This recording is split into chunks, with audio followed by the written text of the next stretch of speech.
Welcome to KL TV. ఓం నమ శివాయ. శ్రీమాత్రే నమ.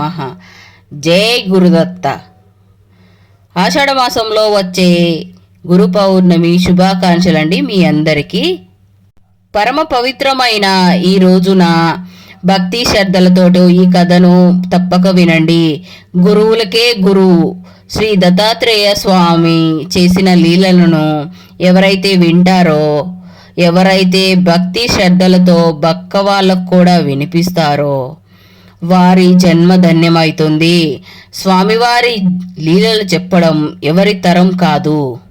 మరి స్వామి చేసిన లీలలు వినడం అనేది నిజంగా మన అదృష్టమే. పూర్వం మాహూర్గాడు అనే ఊరు ఉండేది. గ్రామంలో గోపీనాథుడు అనేవాడు సద్బ్రాహ్మణుడు ఉండేవాడు. అతనికి ఎంతో మంది పిల్లలు పుట్టి చనిపోతూ ఉండేవారు. ఆ దుఃఖం భరించలేక ఆ గోపీనాథుడు దంపతులు దత్తాత్రేయ స్వామిని నిష్టగా పూజిస్తూ ఉండేవారు. స్వామి అనుగ్రహం వల్ల కొంతకాలానికి ఒక చక్కని మగబిడ్డ కలుగుతాడు. అతనికి దత్తాత్రేయుడు అని పేరు పెట్టుకుంటారు.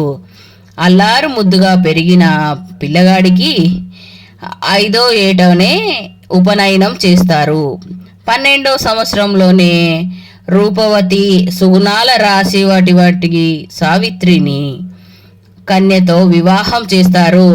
ఆ దంపతులు సుగుణాలలో సౌందర్యంలోనూ సమానమైనటువంటి రతి మన్మధుల వల్లే సుఖిస్తూ ధర్మాన్ని పాటిస్తూ పరస్పరం ప్రేమ అనురాగాలతోటి తన జీవితాన్ని గడుపుతూ ఉండేవారు. అయితే అలా ఉండగానే విధవశాతం 16వ సంవత్సరంలోనే అతనికి తీవ్రంగా జబ్బు చేస్తుంది. దత్తాత్రేయుడికి ఎన్ని చికిత్సలు చేయించినా అతనికి తగ్గలేదు. అతనికి అన్నదేశం కలిగినప్పటికీ ద్రవాహారమే తీసుకుంటడం వల్ల నిత్య ఉపాసగా ఉండేవాడు. అలా 3 సంవత్సరాలు గడిచే వరకు అది క్షయవ్యాధిగా పరిగణిస్తుంది. అతని భార్య కూడా అతను తినగా మిగిలిచిన అన్నాన్నే తింటూ ఉండేది. నిరంతరం అతని సేవలోనే గడుపుతూ ఉండేది.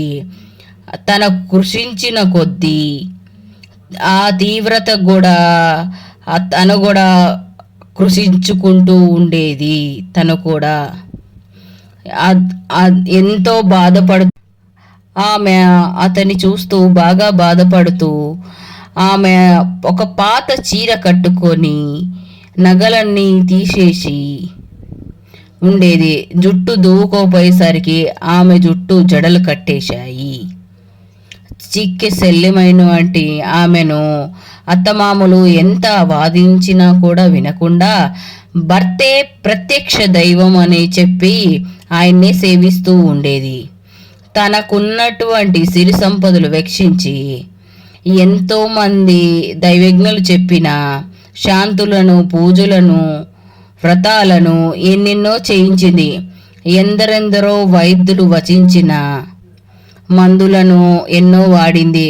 అలా 3 సంవత్సరాలు గడుస్తాయి. కానీ పరిస్థితి కించిత్తైనా మెరుగవపోయేసరికి అందరూ కూడా ఆశలు విడుస్తారు. అతను తల్లిదండ్రులు అయితే ఎంతో దుఃఖించి దత్తాత్రేయ స్వామిని ఇలా మొరపెట్టుకుంటారు. స్వామి దత్తాత్రేయ, నిన్ను సేవించి కొడుకును పొందాను కదా, వెనకటి దుఃఖమంతా మర్చిపోయాము కదా స్వామి. ఇప్పుడు ఇతని కూడా మాకు దక్కకపోతే మేమేం చూసి బతకాలి స్వామి దత్తయ్య అని దత్తుడికి విన్నపించి బాధపడుతూ ఉంటే, అలా దత్తుడు చూసి వాళ్ళ కొడుకు, అమ్మా ఇంత రుణానుబంధం ఉందో అమ్మా, అంతవరకు మాత్రమే ప్రాప్తం ఉంటుంది. అంతకు మించి ఆశ పెట్టుకుంటే దక్కేదేముంటుంది చెప్పు. కాబట్టి మీరు నా కోసం బాధపడకండి అని చెప్తూ ఉండేవారు. ఆ మాటలు వినగానే దుఃఖం ఎక్కువగా పెరిగేది వాళ్ళకి. అతను కూడా దుఃఖిస్తూ తన తల్లితో, అమ్మ నువ్వు ఈశ్వరాధీనమే కదమ్మా, మన చేతి ఏం లేదు కదమ్మా, ఒక నీవు నాకు ఒక గడియ పాటైన పాలు ఇచ్చిన రుణం నేను తీర్చుకోలేదు కదమ్మా. నేను అన్ని కష్టాలే పెట్టాను అమ్మా. మిమ్మల్ని నేను కొంచెమైనా సుఖపెట్టలేదమ్మా. దత్తుడైతే తన భార్యతోటి, ఓ ప్రేయసి, నాకింక కాలం తీరిపోతుంది. నువ్వు నాకు సేవ చేశావు. నా కోసం పడ్డ కష్టాలు అంతే లేదు. గత జన్మలో నీకేమైనా పరమశత్రువును కావచ్చు. నిన్నిలా బాధిస్తున్నాను. ఇక ముందు కూడా అండలేదని భయపడద్దు. నా తల్లిదండ్రులని కన్న కూతుర్లాగా చూసుకుంటారు. అయినా కూడా నీకు అది ఇష్టం లేకపోతే నీవు పుట్టింటికి వెళ్ళిపోవచ్చు. నీతో కాపురం చేసే అదృష్టం కించిత్తు కూడా లేదు. దౌర్భాగ్యుడైన నేను కట్టుకున్న క్షణంలోనే నీ సౌభాగ్యం మంట కలిసింది బాధపడుతూ ఉండేవాడు. సావిత్రి ఆ మాటలేక భరించలేక చెవులు మూసుకొని సావిత్రి చాలా బాధపడుతూ ఉంటుంది. స్వామి, మీరు నన్ను విడిచిపోతారా? శరీరంలో నేను అర్ధ భాగాన్ని, మీ ప్రాణమైన నన్ను మీరు వదిలిపోతే నా శరీరంలో నా ప్రాణం ఉండదు. మీరెక్కడ ఉంటే నేను అక్కడ ఉంటాను స్వామి అంటూ ఉండేది. సావిత్రి మాటలు వినగానే ఆ వృద్ధ దంపతులు గుండెలు బద్దలయ్యేవి. సావిత్రి, అయ్యో, మీరే ఇలా బాధపడితే ఎలా? మీరు ధైర్యంగా ఉండండి. నా ప్రాణేశ్వరుడికి ఎలాంటి ప్రాణహాని ఉండదు. అందరం కలిసి ఆ దత్తాత్రేయుడిని ప్రార్థిద్దాము అని చెప్తూ ఉండేది. ఆమె ఒకసారి గాలి మార్పుడికై కోసమయ్యి ఎక్కడికైనా తీసుకెళ్లాలని అనుకుంటుంది. అప్పుడు ఒక గ్రామస్తుడు, మీరు దత్తాత్రేయ స్వామి వారి భక్తులు కదా, మరి దత్తాత్రేయ అవతారమైన స్వామివారు ఇక్కడే ఉన్నారు. అక్కడ అందరికీ చాలా మందికి కూడా మంచి జరుగుతుంది అని చెబుతాడు. అప్పుడు సావిత్రి అత్తమామలకు నమస్కరించి, అత్తయ్య, మామయ్య, గంధర్వపురము అంటే ఘానిగాపురం అండి. ఇప్పుడు మీకు అర్థం కాదని ఇలా చెప్తున్నా. గంధర్వపురంలో శ్రీ నృసింహ సరస్వతి మహనీయులు ఉన్నారు. ఆయన సాక్షాత్తం దత్తాత్రేయులు వారే స్వామి అంశనే. వారి అనుగ్రహం వల్ల నా భర్తకు మళ్ళా ఆరోగ్యం కలుగుతుంది అని నాకు నమ్మకం ఉంది. మీరు గనక నాకు ఆజ్ఞ ఇస్తే మేమిద్దరం అక్కడికి వెళ్తాము.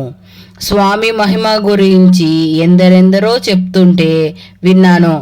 మేము అక్కడికి వెళ్ళడానికి మీరు ఆజ్ఞ ఇవ్వండి అని ఆమె వాళ్ళిద్దరి కాళ్ళ మీద పడి అడుగుతుంది.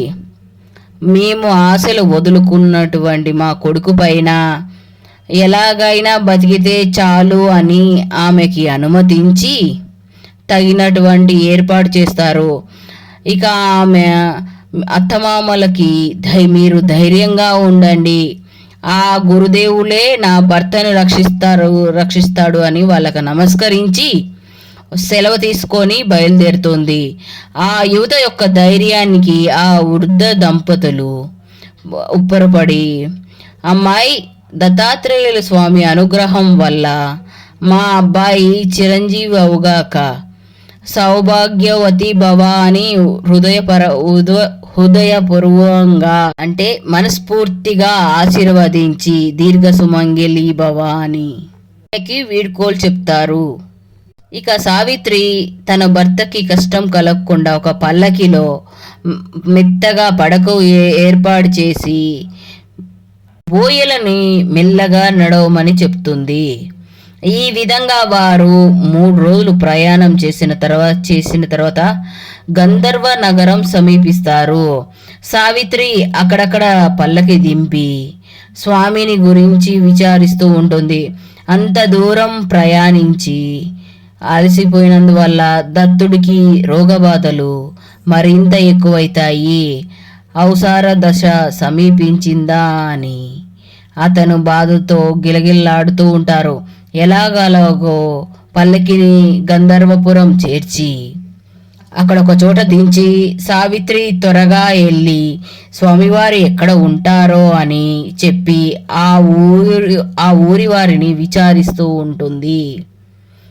వాళ్ళు స్వామివారు ఇప్పుడే అనుష్ఠానానికి సంగమం దగ్గరికి వెళ్ళారని చెప్తారు.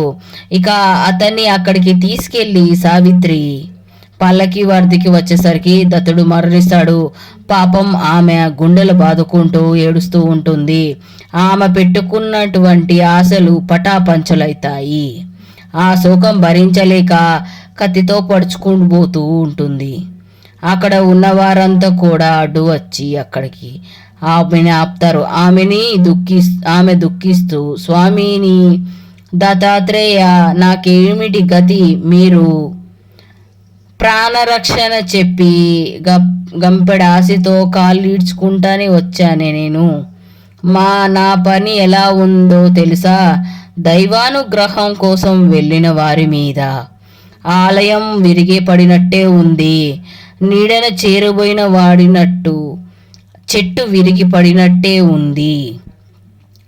స్వామి, నాకిక ఏం చేయాలో అర్థమైతలేదు. తెలియకనేనే నా భర్తను చంపినదాన్నయ్యాడు. వృద్ధులైన అత్తమామలైన ఒకగానొక కొడుకు వాడి బిడ్డని దూరం చేశాను. దేశం కాని దేశంలో చచ్చిపోయేలాగా చేశాను. ఉదయ విహారంగా ఏడుస్తూ ఉంది. చుట్టూ ఉన్న మనుషులు, అమ్మాయి నువ్వు ఇలా బాధపడుతూ ఉన్నప్పుడు లాభమేమిటి? విధిలిఖితం విష్ణువైనా విడిచిపెడుతుందా అని చెప్పి ఈ విధంగా చెప్తారు. కానీ వయసులో చిన్నదైనటువంటి ఆమె సహచర్యంలో మధురమైన శృతులన్నీ గుర్తుకొచ్చి హృదయాన్ని కలిచివేస్తూ ఉంటాయి. అప్పుడు ఆమె దీనంగా వారితో ఇలా అంటుంది. అయ్యలారా, అమ్మలారా, ఇప్పుడు నేను ఎక్కడికి వెళ్ళాలి? ఎవరి అండన ఉండాలి? నా ప్రాణనాథుడు మరణించాక నేను ఎలా బతకాలి? నా భర్త అటువంటి వాడు, సుగుణ సంపన్నుడు, లోకంలో ఎవరు ఉండడు. చిన్నప్పుడు గౌరీ వ్రతం చేశాను. వివాహం అయ్యాక భవానీ పూజలు చేశాను. అఖండ సౌభాగ్య వ్రతం కూడా చేశాను. ఎంతో శ్రద్ధగా చేశాను. ఆ పుణ్యమంతా కూడా ఏమైపోయింది? నా మాంగళ్య రక్షణ కోసం నా నగలు కూడా విడిచిపెట్టాను. అందుకు ఫలితం చివరికి నాకు ఈ పసుపు తాడైనా మిగలకపోతుందా అని చెప్పి శవం మీద పడి, స్వామి, నన్ను విడిచి ఎక్కడికి వెళ్ళారు మీరు లేకుండా నేను ఎలా బతకాలి? అయ్యో, ఈ వార్తని నేను మీ తల్లిదండ్రులు మరణిస్తారే, వాళ్ళ బిడ్డని ఎలా అయినా బతికిస్తాను అని వాళ్ళకి చెప్పి నమ్మించి నేను ఇక్కడికి తీసుకొచ్చానే. నేను ఈ పని చేసినందువల్ల 3 ప్రాణాలు తీసిన దోషిని అవుతానే. నేనిప్పుడు వాళ్ళకేం ముఖం చూపెట్టాలి? నేనిప్పుడు వారికి నా ముఖం ఏం చూపెట్టాలి? నేను మీతో ఈ పాటికి వచ్చేసేదాన్ని, ఆగండి వస్తాను అని చెప్పి ఉదయ విహారంగా ఏడుస్తూ ఉంది. అంతలో అక్కడికి మెడలో రుద్రాక్షలతో, చేతిలో త్రిశూలంతో, ఒళ్ళంతా భస్మం ధరించి ఒక తపస్సు వచ్చి సావిత్రికి చక్కగా ఉపదేశిస్తూ ఉంటాడు. అమ్మాయి, ఓ పిచ్చిదానా, నువ్వు ఇలా ఎందుకు ఏడుస్తున్నావు? ఏడ్చి ఏమిటి ప్రయోజనం? నొసటి రాత మారదు కదా, పోయిన ప్రాణం తిరిగి వస్తుందా? ఈ భూమి మీద చనిపోకుండా శాశ్వతంగా ఎవరైనా ఉంటారా, నిలిచారా? అయినా ఇతను ఎక్కడికి పోయాడో అని అనుకుంటున్నావు? అయినా ఆలోచించు. నువ్వెవరు? ఎక్కడి నుంచి వచ్చావు? ప్రవాహంలో ఎక్కడి నుంచో వచ్చిన కట్టెల్లాగా భూమిపైకి వచ్చి జీవులు కలుసుకుంటారు. కొద్ది సమయం కాగానే విడిపోతారు. పక్షులు సంధ్యాకాలంలో గూటికి చేరినట్టుగానే జీవుడు ఎక్కడి నుంచి వస్తాయో అక్కడికే చేరుకుంటాయి. నీటి నుంచి వచ్చే బుడగల వలె ఈ శరీరాలు వచ్చి కొంతసేపు ఉండి నశించిపోయేవి. పుట్టేవాడు చనిపోయేవాడు ఎక్కడున్నాడు? అతనెవరు? మాయావంతులై జీవులందు నుండి నా వాళ్ళు అని ప్రాంతి కాదా? అసలు ఇంత తత్వాన్ని ఆలోచించకుండా ఈ శరీరం నీ భర్త అని అనుకుంటున్నావు. కాబట్టి నువ్వేమీ పెద్దగా బాధపడనవసరం లేదని చెప్పి ఆమెకి అన్ని రకాలుగా చెబుతూ, అనేక విధాలుగా ఆమెకి చెబుతూ, ఆ మాటలు వినవంటి సావిత్రి ఆయన పాదాలకి నమస్కరించి, మీరు నాకేదైనా ఉపాయం చెప్పండి, నాకు మీరు చెప్పినట్లే చేస్తాను. దయాసాగర, మీరే నాకు ఇప్పుడు ప్రస్తుతం నాకు తల్లి తండ్రి. సంసారం నుంచి తరించే మార్గాన్ని తప్పకుండా ఉపదేశించండి, తప్పకుండా పాటిస్తాను. అప్పుడు ఆ సిద్ధయోగి ఇలా చెప్తాడు, సాధ్వి స్త్రీలు ఆచరించవలసిన ధర్మాలను చెప్తాను విను. పూర్వం కాశీలో అగర్ష మహర్షి అతని భార్య అయిన లోకాముద్ర అనే దంపతులు నివసిస్తూ ఉండేవారు. ఆ మహర్షి తపస్సుకు మెచ్చి ఆమె పాతివర్త్యానికి మెచ్చి వింధ్యాచలుడు గొడుగు వలె నిలిచి ఉంటాడు. ఒకనాడు త్రిలోక సంచారి నారద మునీంద్రుల వారు ఇంద్రుడితోటి, ఓ పర్వతరాజా, నీకు సాటైన వంటి పర్వతం ఇంకొకటి లేదు. అయితే అనేమి, నీవు మేరుతో గాని సమానం కాలేదు అని అంటాడు. ఇప్పుడు రోషంతోటి వింధ్యాచరుడు మేరు పర్వతం మించిపోవాలని పెరుగుతూ ఉంటాడు. అందువల్ల దక్షిణంగా ఉండే ప్రాంతమంతా చీకటమయమైపోతుంది. సూర్య దర్శనం అయినందువల్ల కర్మ తారుమారు అవుతూ ఉంటుంది అక్కడ. అప్పుడు ఆ ఋషులు అందరూ కూడా మొరపెట్టుకోగా అతడు బ్రహ్మకు ఆ విషయాన్ని విన్నవిస్తాడు. బ్రహ్మదేవుడు కాశీలో అగస్త్యుడు అనే బ్రహ్మడు వ్యక్త అయిన సద్గురులైన వాళ్ళ దక్షిణ దేశానికి కాశీలో ఉన్నటువంటి బ్రహ్మ వ్యక్తి అయిన అగస్త్యుడు సద్గురువుని ప్రార్థించి వారి దక్షిణ దేశకి వెళ్ళేలాగా ఉపాయం చెప్తాడు. అప్పుడు ఇంద్రుడు దేవతలందరితో కలిసి ఆ ఋషి దంపతులను దర్శించి పూజించాడు. మహాపతివర్త అయిన లోకాముద్ర మహిమాత కీర్తిస్తూ ఆమె మహిమకి కారణమైన ప్రతివర్త ధర్మానికి దేవగురువైనటు బృహస్పతి ఎన్నో చెప్పాడు.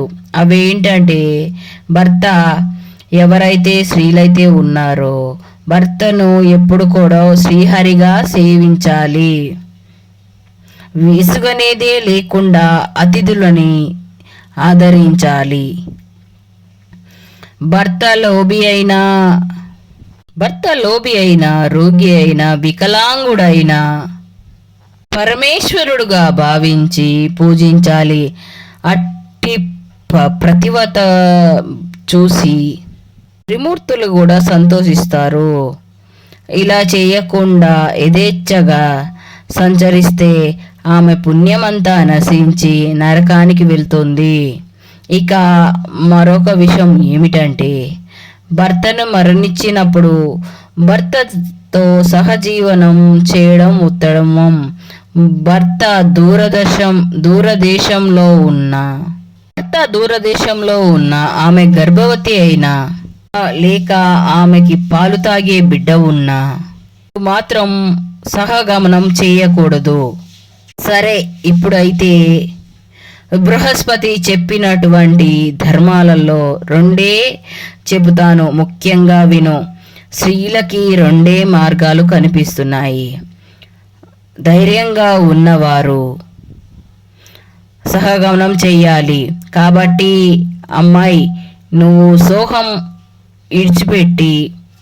శోకాన్ని విడిచిపెట్టి నీకు కనుక శ్రేయస్కరం అయితే అనిపిస్తే నువ్వు సహగమనం చెయ్యి అని చెప్పి ఆ యోగీశ్వరుడు ఆమె తలపైన హస్తం ఉంచి ఆశీర్వదిస్తాడు.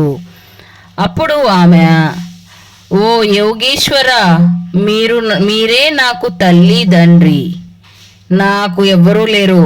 ఇంత దూర దేశంలో ఒంటరిగా ఉన్నప్పుడు మీరు నాకు కనిపించారు. యుక్త వయసురాలైన నాకు వైదివ ధర్మము ఆచరించడం కత్తి మీద నడక వంటిది. యవ్వనం సౌందర్యం కలిగినటువంటి వారికి ఈ లోకంలో నిందలు తప్పవు. కాబట్టి నాకు సహగమనమే నచ్చింది, అదే ఆచరిస్తాను, నన్ను ఆశీర్వదించండి అని నమస్కరిస్తుంది. ఆయన ఆశీర్వదించి, తల్లి, త్వరలో నీ భర్తని తప్పక కలుసుకుంటాం. నువ్వు ఇంత దూరం గురు దర్శనం కోసం వచ్చావు కాబట్టి విధివశాన జరగరాంది జరిగిపోయింది. కాబట్టి ఇప్పుడు నువ్వు ఎలాగో స్వామి దర్శనానికే వచ్చావు కదా. స్వామి సంగమానికి వెళ్ళి వచ్చి ఉంటాడు. స్వామిని దర్శించి వచ్చి తర్వాత నువ్వు నీ కర్తవ్యాన్ని నిర్వహించు అని చెప్పి ఆ యోగీశ్వరుడు శవం తలపై భస్మం ఉంచి ఆమెకి 4 రుద్రాక్షలు ఇచ్చి వీటిలో 2 ఆమె మెడలో చెవికి 1 కట్టి రుద్ర సూత్రాలతో గురుపాదాలకి అభిషేకించిన నీరుని తీసుకొచ్చి ఆ శవం మీద చల్లారు. సుహాసినిలా వేద విపులకు యథాశక్తిగా దానమిచ్చి యథావిధిగా నీకు తర్వాతనే సహగమనం చేయమ్మా అని చెప్పి అక్కడికి వెళ్ళిపోతాడు. వేద పండితులందరినీ పిలిపించి అప్పుడు సావిత్రి అక్కడ ఉన్న వేద పండితులందరినీ పిలిపించి ప్రాయశ్చిత్తాలు చేయించి స్నానం చేసి పసుపు పారాని కుంకుమలతోటి అలంకరించుకొని శవాన్ని నది వద్దకు నడిపించుకొని తీసుకొని పోతుంది. తాను అగ్ని పట్టుకొని శవాన్ని ముందు నెమ్మదిగా నడుస్తూ పోతుంది. మహా సౌందర్యవతైన అంత చిన్న వయసులోనే మహాలక్ష్మిలా అలంకరించుకొని సహగమనం చేసుకోవడానికి వెళ్తుందని తెలుసుకొని గ్రామంలో ఉన్నందరూ స్త్రీలు పురుషులు వేల మంది వస్తారు. వారిలో కొందరు ఆమెను చూసి, అయ్యయ్యో, ఏ సుఖము ఎరగని చిన్న వయసులోనే ఒక బిడ్డనైనా కలగక ముందే చావంటే కించెత్తు భయం లేకుండా ఈ అమ్మాయి ఎంత ధైర్యంగా వెళ్తుంది అని చెప్పి ముక్కును వేలు వేసుకుంటారు. కొందరైతే ఆమె దగ్గరికి వెళ్ళి, ఏమమ్మా, ఎందుకమ్మా వృధాగా ప్రాణాలు తీసుకుంటావు, పుట్టింటికి వెళ్ళి అక్కడ జీవించరాదు అని అంటారు. ఆమె వారెవ్వరికీ కూడా సమాధానం చెప్పకుండా దృఢమైన నిశ్చయంతో ముందుకు వెళ్తూ ఉంటుంది. మరి కొంతమంది, ఆహా, ఈమె ధర్మవ్యక్త అయిన ప్రతివర్త, ధర్మం తప్పకుండా నడుచుకుంటుంది, స్త్రీలందరూ కూడా మార్గదర్శనాలు అని చెప్పి కీర్తిస్తారు. చివరకు అలాగానే నది వడ్డకి చేరుకొని శవాన్ని దించి చితిపేరుస్తారు. అప్పుడు సావిత్రి అక్కడికి చేరినటువంటి తర్వాత సుహాసినులందరూ కూడా వాయినాలు ఇచ్చి బ్రాహ్మణులకు దక్షిణలు సమర్పించి ఉత్సాహంతో అందరికీ ఇలా చెప్తుంది. తల్లులారా, విప్రోత్మలారా, ఇదే మీ అందరి దగ్గర నేను సెలవు తీసుకుంటున్నాను. నాకు దీపావళికి పండగకు ఉంది. మా పుట్టింటి నుండి పిలుపు వచ్చింది. నా కన్న తల్లి గౌరీదేవి దగ్గర వెళ్తున్నాను. అక్కడ మా వాళ్ళందరి దగ్గర చూసి పార్వతీ పరమేశ్వరుని పూజించుకుంటూ అంటాను అని చెప్తాను. తర్వాత నాకు తోడుగా వచ్చిన వాళ్ళకి చెప్తుంది, మీరు బాధపడవద్దు, ఇంటికి వెళ్ళండి. మా అత్తమామలకు మాత్రము వెంటనే ఈ దుర్వార్తని చెప్పవద్దు. చెబితే ఆ వృద్ధులు ప్రాణాలు పోతాయి. వారిని చంపినటువంటి పాపము చుట్టుకుంటుంది. కాబట్టి స్వామి సన్నిధిలో ఆనందంగా ఉన్నాము అని చెప్పి వారికి చెప్పండి. అప్పుడు ఆమె యోగీశ్వరుడు చెప్పినట్ల శవానికి రుద్రాక్షలు అలంకరించి, అక్కడ అయ్యలారా, నేను ఒకసారి స్వామివారి దర్శనం కోసం వచ్చాను కదా, ఒకసారి స్వామిని దర్శించుకొని వచ్చి సహగమనం చేయడం ధర్మం అని చెప్పి అనిపిస్తుంది, నేను వెళ్ళిరానా అంటుంది. అప్పుడు ఆ బ్రాహ్మణులు వెళ్ళిరామ్మా అని చెప్తారు. సూర్య అస్తమయానికి ముందే అగ్ని దహన సంస్కారాలు జరిగేలాగా చెయ్యమ్మా అని చెప్తారు. స్వామి దర్శనానికి అప్పుడు బయలుదేరుతుంది సావిత్రి. అప్పుడు సావిత్రి మెల్లగా నడుస్తూ స్వామిని అనుకుంటుంది, స్వామి మీరు సర్వేశ్వరుడు, దత్తాత్రేయ శరణు కోరిన వారందరికీ దత్తాత్రేయ శరణు కోరిన వారికి పురుషార్థాలు ప్రసాదించిన కలిగిన వారికి మీ కీర్తి అంతా కూడా నలువైపులుగా విస్తరించింది. మరి త్రిగురాలను ధరించి సృష్టి లయ త్రిమూర్తి స్వరూపమైన మీ వల్ల కానిదటువంటి ఉంటుందా ఈ లోకంలో? కర్మసూత్రాన్ని దండించదగన వారిని దండించి కర్మఫల ప్రదాతలు కదా మీరు భక్తులు పాడిట కల్పవృక్షం. నా భర్తని బతికించుకోవాలని, సంతానం పొందాలని ఎంతో సంతోషంతో సంబరంతో నేను ఇంత దూరం నడుచుకుంటూ వచ్చాను. నేనేం పాపం చేశాను కానీ స్వామి అందరికీ అబ్బినటువంటి సంతానం సౌభాగ్యం నాకు అస్సలు కరువవడం ఇంతటి దుస్థిత నాకు వచ్చింది. మీ మీద నేను ఎంత ఆశ పెట్టుకున్నానో వచ్చినందుకు నాకు బాగా జరిగింది. మిమ్మల్ని ఆశ్రయించడం వల్ల వారికి మీరు ప్రసాదించేది ఏమిటో బాగా తెలిపారు.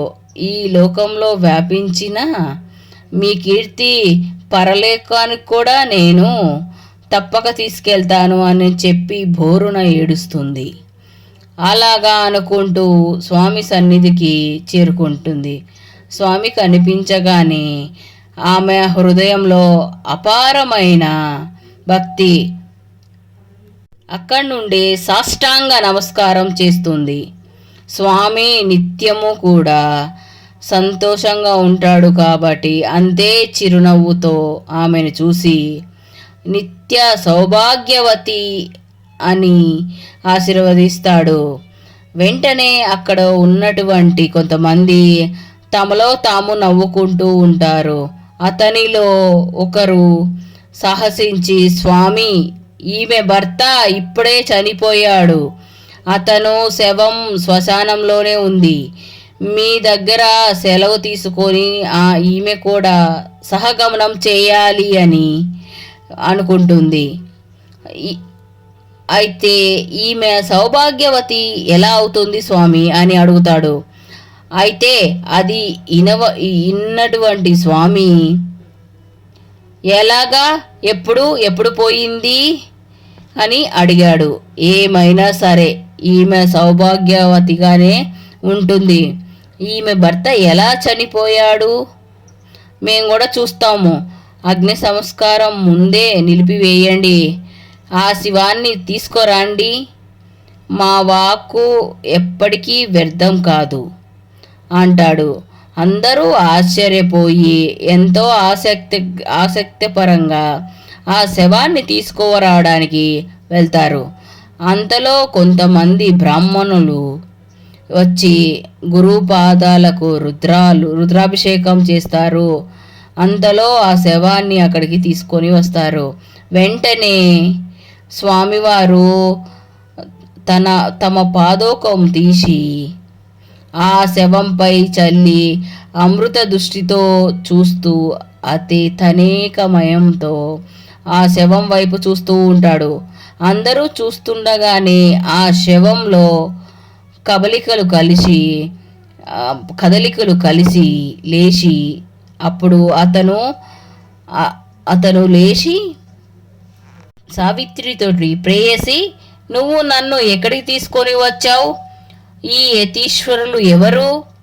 ఇంత గాఢంగా నిద్ర పడితే నన్ను లేపలేదే అని అడిగాడు. అప్పుడు సావిత్రి ఆనంద బాష్పాలు రాలుస్తూ జరిగిందంతా చెప్పి, మన పాలిట పరమేశ్వరుడు, అన్నదాత, ప్రాణదాత, దత్తాత్రేయ అంశ. అప్పుడు ఆ దంపతులు ఆ సాష్టాంగం పడి ఆనంద బాష్పాలతో ఆయన పాదాలని అభిషేకిస్తారు. పరాత్పర జగద్గురు కృపాసాగర జగద్గురు శ్రీత పాలిట కల్ప వృక్షానివి దత్తాత్రేయ, శ్రీహరి, సచ్చిదానంద స్వరూపులైన మీరు ఈ జగమంతా మీ కీర్తి దిగంతాలకి వ్యాపించేలా చేశారు కదా స్వామి.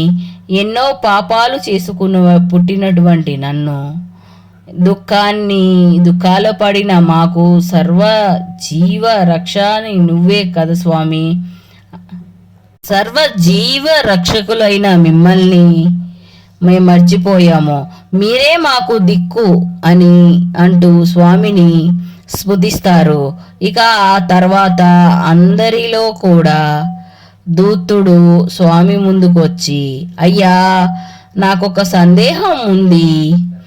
నొసటి రాత తప్పించడం ఎవరి తరం కాదు కదా. వేద శాస్త్రాలు చెబుతున్నాయి కదా, బ్రహ్మరాత్ర నిజమైతే ఈ చనిపోయిన వాడు ఎలా బతికాడు అంటాడు. అప్పుడు ఆ స్వామి నవ్వుతూ, బ్రహ్మ అనుమతితో మేము వచ్చే జన్మలో అతని జీవిత కాలంలో నుంచి 30 సంవత్సరాలు ఈ జీవిత కాలానికి మార్చాము, అంతే. విధిరాత వాస్తవమని చెప్పి అతనికి దివ్య దృష్టి ప్రసాదించి సత్యాన్ని ధర్మింప చేస్తారు. ఆ బ్రాహ్మణుడు ఆశ్చర్యపోతాడు. అందరూ ఆశ్చర్యంతో ఇళ్ళకి వెళ్ళిపోతారు. నాటి నుండి స్వామివారి కీర్తి ఎక్కువగా వ్యాపిస్తుంది.